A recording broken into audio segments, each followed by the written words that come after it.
कृपया जोरदार तालियों के साथ स्वागत करें।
भारत के लोग भारत को एक संपूर्ण प्रभुत्व संपन्न समाजवादी पंथ निरपेक्ष लोकतंत्रात्मक गणराज्य बनाने के लिए तथा उसके समस्त नागरिकों को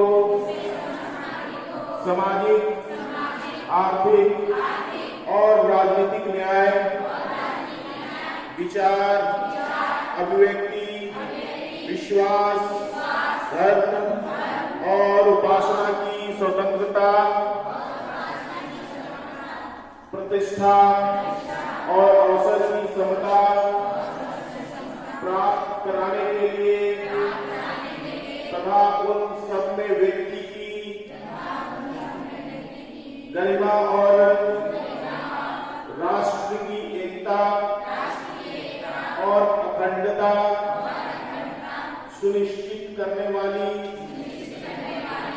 बंधुता बढ़ाने के लिए दृढ़ संकल्प होकर अपनी संविधान सभा में आज तारीख 26 नवंबर 1949 ईस्वी मिति मार्गशीर्ष शुक्ला सप्तमी संवत 2006 विक्रमी को एक द्वारा इस संविधान को अंगीकृत, अधिनियमित और आत्मार्पित करते हैं। जय भीम। नेहरू युवा केंद्र के द्वारा 26 नवंबर भारतीय संविधान दिवस की सभी को बहुत बहुत शुभकामना, बधाई। आज नेहरू युवा केंद्र के बोकारो जिला के सभी सम्मानित पदाधिकारीगण, प्रखंडों के कोऑर्डिनेटरगण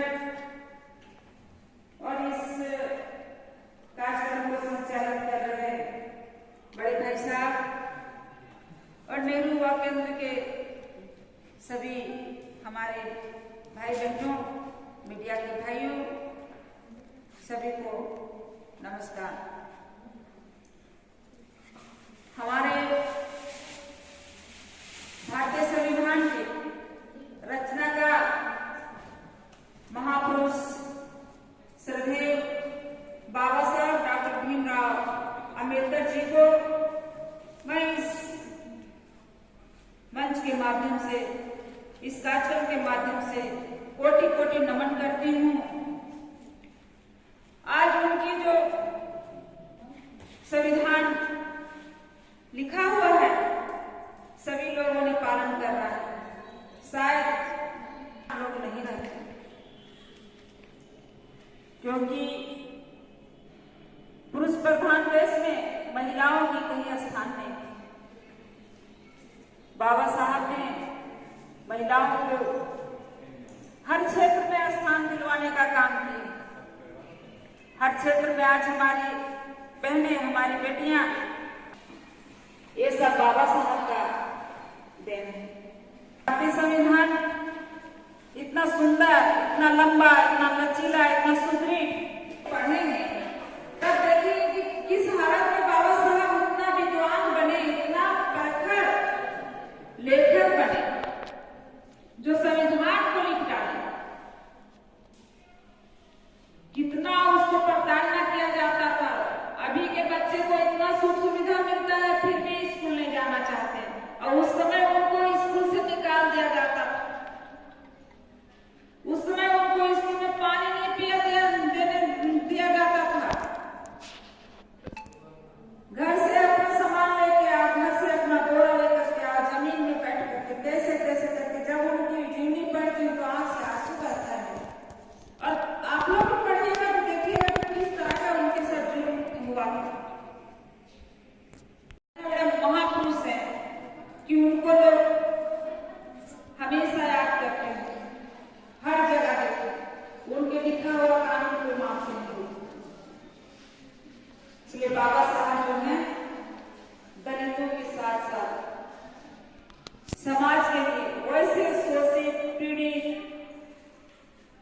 लोगों का मसीहा है, वो जनक है, वो सबको अधिकार दिलाने का काम किए हैं, सभी के लिए संविधान में जगह बनाए हैं। लिंग पात का भेदभाव, बाल विवाह, छूत का जो भेदभाव लोग रखते थे, ये सारा कुछ हमारे संविधान में देखने को मिलता है। सारा कुछ बाबा साहब ने ये समाप्त किए हैं। आज हमारा भारत है, ये सारा बाबा साहब का ही नारा था। शिक्षित बनो, संगठित होकर के संघर्ष करो। आज यहाँ जितनी हमारी बहनें बैठी हुई, या हुआ करते कि जितने हमारे पदाधिकारी आए हैं, सभी शिक्षित हैं। ये सब अगर बाबा साहब का संविधान नहीं बनता तो हम लोग कुछ नहीं कर पाते। बेटियों को घर से निकलने नहीं दिया जाता था। हमारी बेटियां तो 21वीं सदी की है, बल्कि आंटी क्या क्या बोल रही हैं, हम लोग तो हमेशा बाहर ही रहे। नहीं, इससे पहले मम्मी लोग से पूछिएगा, बेटियों को पढ़ाया नहीं जाता था, घर निकलना है। पर्दा का प्रथा था, बिना घूंघट की महिलाएं बाहर नहीं निकलती थी। बेटियां को अगर कोई भेजते स्कूल तो उसके पीछे कितने लोग, पूरा समाज लग जाता था टिप्पणी करने के लिए कि बेटी को स्कूल भेजती है। लेकिन आज हमारे कानून के माध्यम से सारी बेटियां एक समान हैं, बेटा बेटी एक समान है, और होना भी चाहिए। हर क्षेत्र में आप लोग को पुरुषों के साथ, लड़कों के साथ कंधे से कंधे मिला करके काम करना चाहिए। हम भी पीछे नहीं हैं। हमारा कानून ये लिखा है कि कोई लड़का लड़की नहीं है, लिंग पात की भेदभाव नहीं है, कोई छुआछूत नहीं है, सब एक समान है।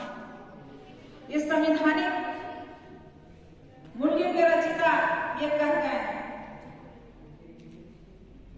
इसीलिए हमारे जो अभी देश के यशस्वी प्रधानमंत्री माननीय नरेंद्र मोदी जी के द्वारा 19 नवंबर 2015 मुंबई में बाबा साहब का बहुत बड़ा स्टेचू लगाए, और उन्होंने घोषणा कर दी कि 26 नवंबर के दिन हमारा देश संविधान दिवस के रूप में जाना जाएगा और मनाया जाएगा। अच्छा, क्यों मनाते हैं आज हम लोग संविधान दिवस? ये भी सभी लोग जानते ही होंगे। बाबा साहब ने जो संविधान लिखे थे, उनका लंबा चौड़ा संविधान, उसमें लोकसभा में आज के दिन ही 26 नवंबर 1949 तारीख को उन्होंने अपना लिखित संविधान को पेश किए थे संसद में।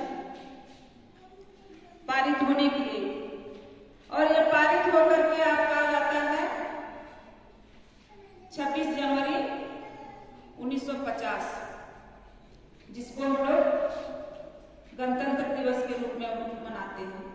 उस दिन से हमारा संविधान लागू हुआ, लेकिन स्वीकृत होने के लिए आज 26 नवंबर के दिन ही किया हुआ था और 26 जनवरी को अंगीकृत किया गया। बाबा साहब का जीवनी आप लोग रोज दिन पढ़िएगा, तब देखिएगा कि बाबा साहब कहां से कहां पहुंच गए। अभी जो हम लोग यहाँ संकल्प पत्र पढ़े, उनका संविधान का प्रस्तावना पढ़े, इसमें सारे लोग कितना छोटा एक पेज में कितना मतलब इसका कितना मीनिंग इसमें समाहित है। इसी से आधा जीवनी बाबा साहब का मिलता है और आधा अपना कानून का हक इसमें मिलता है। आज मैं बेरू प्रमुख के नाम से जानी जाती हूँ। झारखंड में जब पंचायती चुनाव हुआ 2010 में, उसी समय से जनता के आशीर्वाद से बेरू प्रखंड की प्रमुख 2010, 2015, अभी भी वर्तमान में 2022 में जब चुनाव हुआ, सब जनता का आशीर्वाद रहा। लेकिन ये जो मेरा यहाँ कहने का तात्पर्य है, हमारा जो संविधान में दिया गया कि 1/3 कहे तो 3/3 महिलाओं की सहभागी होगी पंचायती चुनाव में।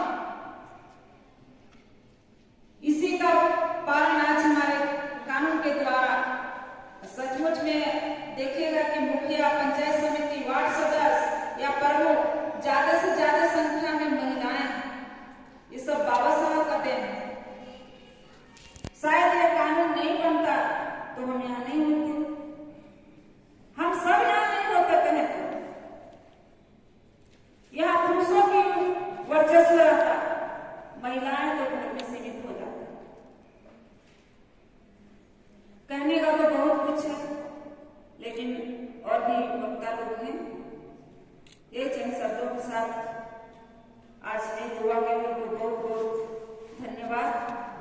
हम लोग नारा लगाएंगे, बाबा साहब अमर रहे, बाबा साहब अमर रहे, भारत माता की। संविधान हमारा क्या है और क्यों बना और किसने बनाया, ये चीज़ बहुत सारा है बातें जो लोग जान नहीं पाते हैं। आज नेहरू युवा केंद्र के द्वारा ये यहाँ कार्यक्रम रखा गया है। ये नेहरू युवा केंद्र के पूरे पदाधिकारी और मेंबर्स को धन्यवाद देते हैं कि आज ये युवा बच्चों को यहाँ बुला करके ये शिक्षा देने का काम कर रहे हैं। तो हमारा जो संविधान बना है ये बहुत ही, आप लोग भी जान रहे हैं कि बहुत ही लंबा, बड़ा, चौड़ा और सुदृढ़ तरीके से, सुसज्जित तरीके से बना हुआ अधिकार है हमारा। इसमें सभी जाति, धर्म और प्राथमिकता सभी को दिया गया है। पूरा कानून व्यवस्था कितना अच्छा बना हुआ है, इसको बतलाने के लिए। पहले जैसे होता था कि लड़की को नहीं पढ़ाना है, वैसा लिंग का भेदभाव लोग रखते थे। लेकिन अभी जो हमारा जो कानून बना है उसका माने कि कहें तो 85% हमारे जमीन में उतर चुके हैं ये कानून व्यवस्था। इसको बतलाने के लिए कि बच्चियां भी देखिए आजकल कितना माने हर क्षेत्र में आगे बढ़ रही हैं महिलाएं। ये कानून के तहत ही आगे बढ़ पा रही हैं, जो हमारा संविधान है इसी के तहत। और इतना जो घटनाएं आए दिन घटता है, अगर ये हमारा कानून नहीं रहता तो ये मानव जो है ना दानों का रूप लिया रहता, कहीं अपना मानव जो है अपना अस्तित्व को भूल जाता। ये संवैधानिक जो मूल्य अधिकार हम लोगों को मिला है, इसको लोग जाने समझें, यही उद्देश्य है आज का कार्यक्रम का, कि लोग अपना विषय में, अपना संविधान के बारे में पढ़ें, सोचें, समझें और जानें कि हमको किस तरह का अधिकार मिला हुआ है। और अभी जो हम लोग यहाँ पढ़ रहे थे संविधान का प्रस्तावना, इसमें भी बहुत सारा कुछ संक्षिप्त में ही है। इसको हम लोग एक तरह से कहें तो संविधान का आत्मा का है ये जी। इसीलिए लोगों को, हम लोग को स्कूल में भी ये चीज़ पढ़ाया जाता था। जब प्रार्थना होता था समाप्त तो फिर हम लोग को ये चीज़ पढ़ाया जाता था कि हम भारत के लोग मिल करके अपने संविधान की रक्षा करें, अपने संविधान के जो कानून व्यवस्था बना हुआ है उसके दायरे में रह करके काम करें। यही सारी बातें हैं। तो आज के दिन हमारा जो संविधान है संसद में जो पारित होने के लिए दिया गया था बाबा साहब के द्वारा, तो हम लोग इस कार्यक्रम के माध्यम से भी बाबा साहब को बहुत कोटि कोटि नमन करते हैं और कहते हैं कि बाबा साहब आप अभी भी लोगों के हृदय में बसे हुए हैं, तो आज भी आप जिंदा हैं। यही सब कहते हुए बाबा साहब को मेरा पुनः बहुत बहुत कोटि कोटि नमन करते हैं।